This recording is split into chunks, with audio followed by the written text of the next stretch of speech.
Bom, não sei se você conhece o hidroavião. A gente conhece, né? São aviões aqueles que pousam no mar. No Brasil, o primeiro pouso foi aqui em Floripa. Dá pra acreditar? Foi aqui, né? Quem conta essa história pra gente é o Celito Esteves, uma história curiosa.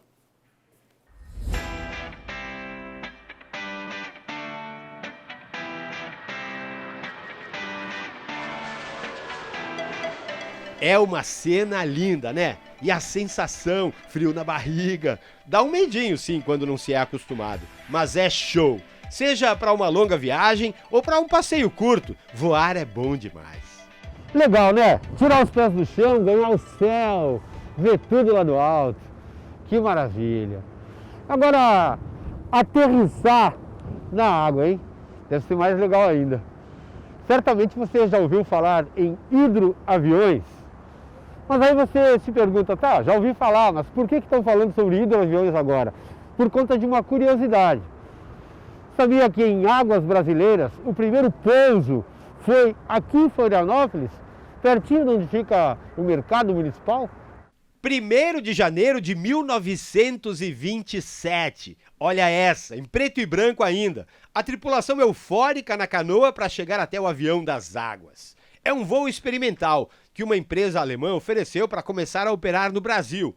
A bordo, políticos e convidados. Entre eles, o catarinense Victor Konder, ministro de obras no governo do presidente Washington Luiz.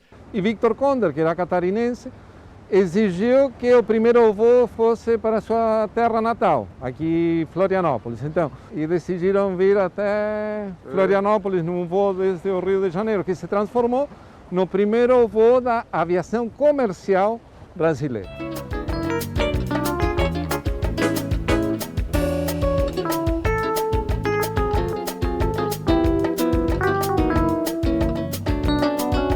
O jornalista Billy Culleton é quem guarda essas ricas imagens que entraram para a história. São cenas de uma época em que não existiam aeroportos, nem boas rodovias que pudessem facilitar uma viagem por terra. O avião, para decolar, às vezes, quando não tinha onda, esse hidroavião botava uma lancha na frente para fazer as rondas, para dar aquele pulinho. Que medo! Curioso isso, né? Mas conta mais detalhes aí, Billy. O avião andava a no máximo 100 metros de altura. 100 metros? 100 metros de altura. E a 150 km por hora. Interessante era que os passageiros iam num cubículo fechado. Poucos, né?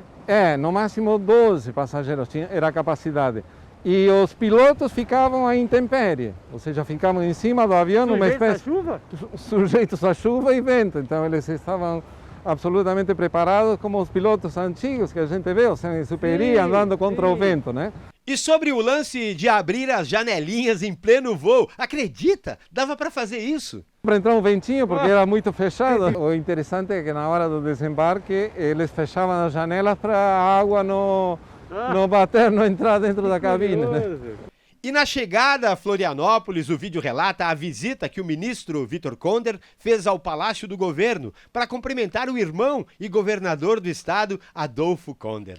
Foi um período interessante, de muitos avanços. Se a gente olhar naquela década um pouquinho antes, a Ponte Sul-Luz tinha sido aberta, então a gente já estava pensando em mobilidade terrestre aumentando na cidade. Se a gente pensar também em outro modal, que é o barco, muito próximo onde desciam os grandes aviões, o vapor Epic, que era o principal barco, saía daqui também com destino ao Rio de Janeiro, que é de onde veio esse voo inaugural, né?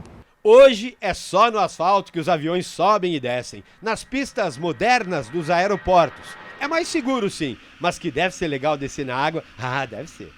O Faraco é piloto de uma companhia aérea nacional, tem 12 mil horas de voo e falou pra gente que até gostaria de ver na prática a retomada de voos assim com hidroaviões. As baías continuam ali à nossa disposição.